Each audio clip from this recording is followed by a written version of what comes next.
Hey everybody, I'm Matt Hill. This is Oilfield Tailgate, and just introducing a lot of really amazing people I meet out there. Introduce yourself.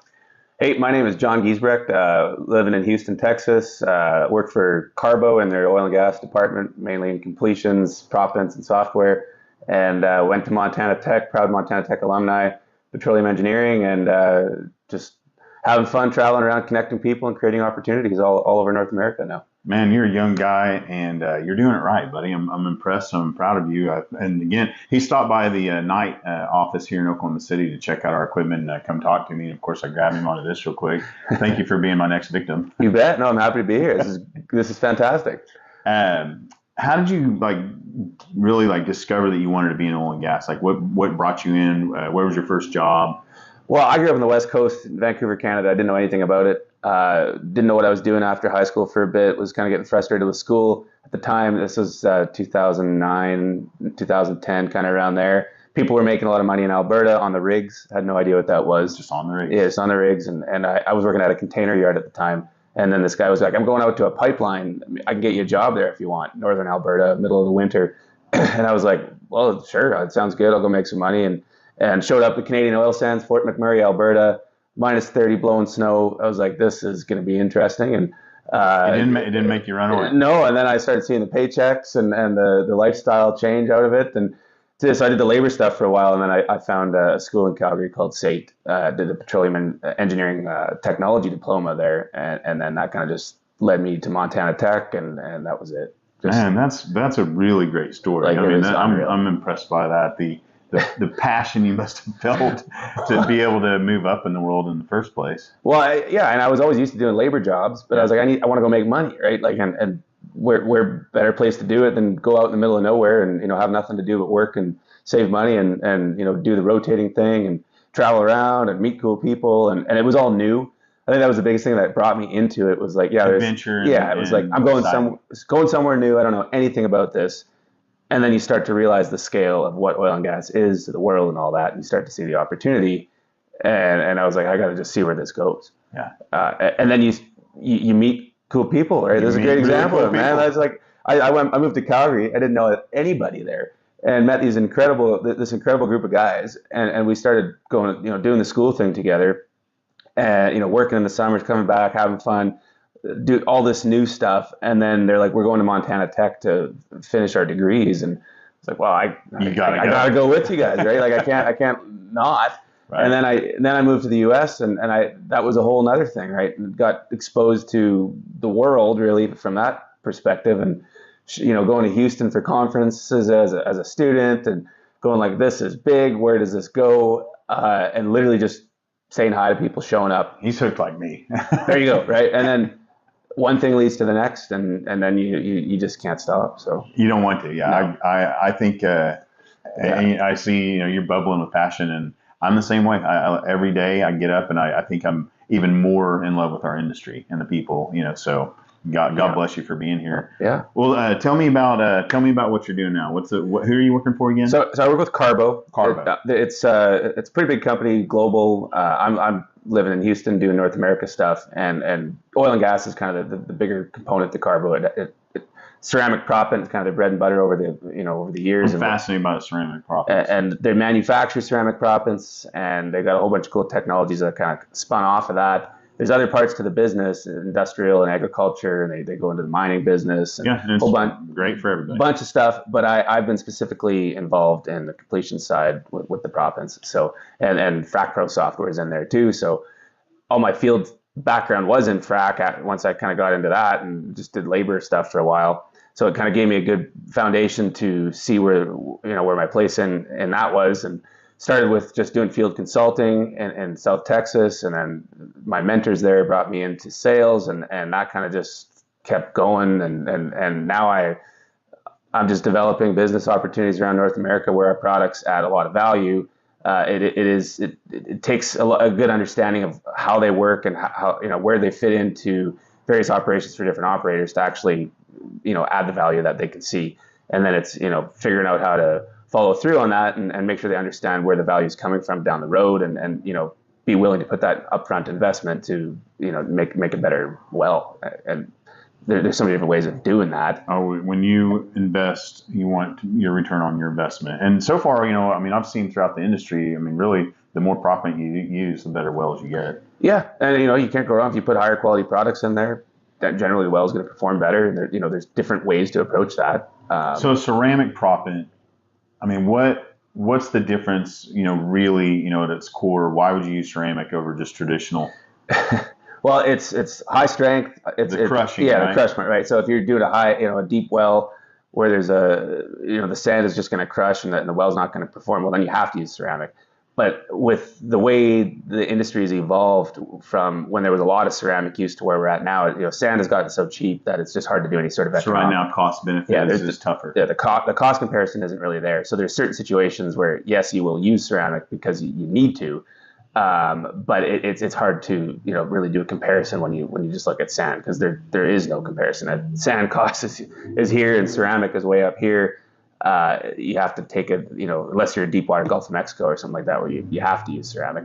That's different. But the technology products that come off of the ceramics or have spun out of the ceramics over the years are doing really well. There's a microproppant called nanomite that we manufacture from ceramic, and so it is a ceramic based product, but it's ground down to a real small mesh size, like a 325 mesh. So pretty much a powder.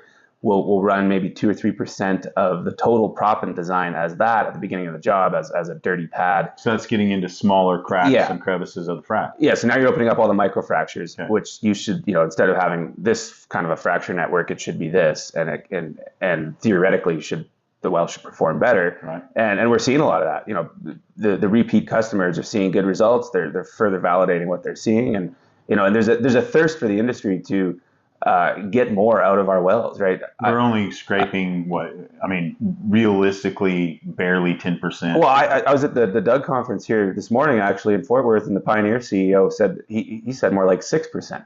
I'm sure that's right. And he made a comment. He's like, we're going to just see more and more technology come into the industry where we're going to make these wells access more of the reservoir and just perform better. It's gonna, whether there's new technology. So do you see us going back and refracking a lot of the current wells? Yeah, me too. Yeah, refrac is that's a huge topic, right? That's going to be the future of.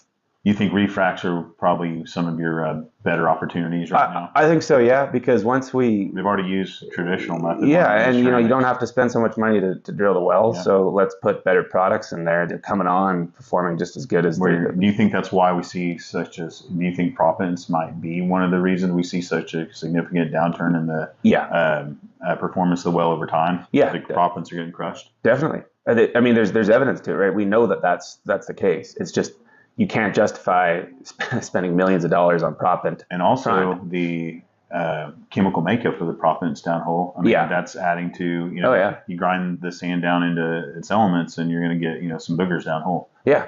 And so there's just so many different things that conversation could go to. And then a really cool thing that CARBO's done is created a guard product line, which is it's a ceramic proppant infused with chemicals, and it has a coating for timed release. That's cool. And so scale guard is the biggest one. So we literally have proppant that gets mixed in with the sand during the completion. You guys should talk to FlexChem. I'm sorry to interrupt. Yeah, no worries. They have that. The FlexChem has that. Over time, it'll keep the wells open from the gummies or the elephant snot. Interesting. Yeah, I mean, there's so many great. You can coat them with anything. You can put whatever chemical you need to. Yeah, you can infuse whatever chemical you need in there, and then so it's a delivery system. So we're treating the scale at the source, right? So you spend more money up front, but it's an insurance policy on the well where, now you don't have to worry about going in and having to fix pumps and pulling, doing workovers. And, one workover is going to be more expensive than running the scale guard up front. So if you're in an area, like the Avalon Formation in New Mexico, they know they have a bad scaling issue there. So, they'll use it up front because they know it's going to save them down the road. Man, that's fascinating. It's pretty neat. That's a neat technology. And that's been, as the industry picks up, over the last little while now, we see a lot more use of these products because there's just more activity in areas that it has a good history in. So it's It's pretty cool. Yeah, I mean, the CARBO's done a really good job of evolving over the years of like, I trolled their website today before you got here just so I could see, man. I'm impressed. Yeah, yeah, it's great website. I mean, good social media content. You're out there crushing it, meeting a lot of people. Everybody wants to talk to you. That's good. It's pretty fun, man. I get to meet Up and guys coming rock star right here in our industry. I appreciate it, and I get to meet guys like yourself, and you could name a whole bunch of names of all these people that are so well connected that kind of bring us, like that's how we got together, right? I don't even remember actually who we met on the internet, right? It's like, hey, you guys got to talk, have a conversation, and then one thing leads to the next, and that's how business happens, right? And that's how we all help each other become more successful. You got to network everybody and make sure you can see how. I mean, I learned a long time ago for myself, and I think that's probably the key to my success is networking is about me finding out what I can do to help another person. Yeah, exactly. So that was a mindset change for me, and it really it's given me a lot of opportunities. Yeah, have fun meeting people, but help each other, right? And make it quality, right? Everybody can go out and there's a difference between networking and actually quality networking of meeting people and stuff. So, what do you think might be maybe something in the future that you guys are looking forward to introducing? Seeing any new technologies with what you're doing now, getting better? Yeah, it's hard to say. We're really trying to just.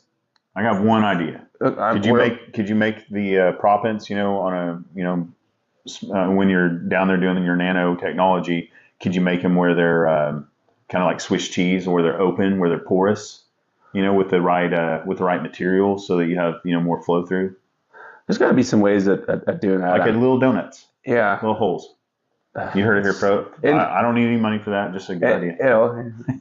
Makes sense. Yeah, more ways for. I guess that's what we got to do is figure out how we're gonna get more oil. Materials. Yeah, how are we gonna get more oil to flow? The microfracture thing is huge because it gets more into the formation. But now, how do we actually? Yeah.